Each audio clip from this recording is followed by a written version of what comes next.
நீங்க எல்லாம் என்ன பெரிய ரவுடிங்க நினைச்சிட்டீங்களா? நாங்க ஒண்ணும் அப்படி சொல்லல சார். எங்களுக்கு ரவுடித்தனம் தெரியும்டா. விசாரிக்காம அடிக்க கூடாது தெரியும்ல. அப்போ உன்னை விசாரிச்சே அடிக்கிறேன்.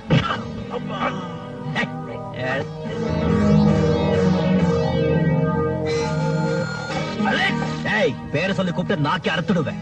இதுவரைக்கும் எந்த போலீஸ் ஆபீசரும் ஏகாம்பரத்தோட ஆட்களை பிடிச்சதே இல்ல. போலீஸ் படை இருக்குங்கிற தைரியத்துல எங்களை பிடிச்சிட்டேன் இல்ல. உங்களை பிடிக்கிறதுக்கு போலீஸ் படை எதுக்குடா? இந்த அலெக்ஸ் பாண்டியனோட நாய் போதும். எங்க முதலாளி ஏகாம்பரத்தை பகைச்சுக்கிட்ட இந்த டிவிஷன்ல இருக்க மாட்டேன். என்னடா பூச்சாண்டி காட்டியா? எவன்டா அவன் ஏகாம்பரம்? அவன் என்ன பெரிய கொம்பனா? இல்லைங்க, அப்படி சொல்லலீங்க.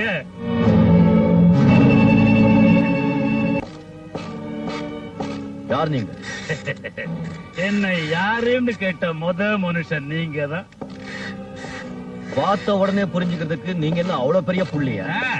நீங்க இந்த டிவிஷனுக்கு புதுசு, என்ன பத்தி தெரிஞ்சிருக்க நியாயம் இல்ல. இந்த ஏகாம்பரம் பேரை சொன்னா வயசுல இருக்கிற குழந்தை கூட வாயம். அதே குழந்தைகிட்ட போய் அலெக்ஸ் பாண்டியன் சொல்லி பாருங்க, இன்னொரு கையால அவங்க அம்மா வாயும் மூடும். Alex DSP. DSP DSP sir, நமக்குள்ள எதுக்கு வீண் விவகாரம்?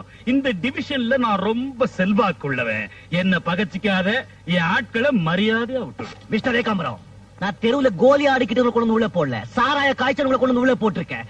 கள்ளச்சாராயம். அது தெரிஞ்சுதானே டிஎஸ்பி நான் இங்க வந்திருக்கிறேன். இந்த பாரு, தெருக்கோடியில என் ஆளுங்க லாரி நிறைய பயங்கரமான ஆயுதங்களோட இருக்கிறாங்க. ஒரு குரல் கொடுத்தா போதும், உள்ள பூந்து ஸ்டேஷனே செங்கல் செங்கலா பிரிச்சு விடுவாங்க. தூள் பரவாயில்லையா?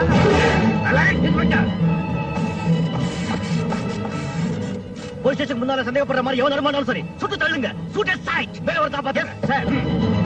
போலீஸ் ஸ்டேஷனுக்குள்ள வந்து த்ரெட்டன் பண்ண இந்த ஆள் மேல ஒரு சார்ஜ் ஷீட் ஃபைல் பண்ணு. உங்க ஆளுங்களை வெளியே கூட்டிட்டு போறதுக்கு நீ வந்தே இல்ல, இப்போ அவங்க வந்து உள்ள கூப்பிடுறாங்க. போ. வேணா அலெக்ஸ், நெருப்போட விளையாடாத, கைய சுட்டுக்காத. அதைத்தான் நானும் சொல்றேன். தீப்பெட்டிக்கு ரெண்டு பக்கம் வரசினாதான் தீ பிடிக்கும். ஆனா இந்த அலெக்ஸ் பாண்டியனுக்கு எந்த பக்கம் வரசினாலும் தீ பிடிக்கும். என்கிட்ட இந்த வருஷ வேலையெல்லாம் வச்சுக்காது. பொறுக்கியோட செல்வாக்கு போலீஸ் போருக்கு முன்னால செல்லாதுன்னு இப்போது புரிஞ்சுக்கிட்டியா?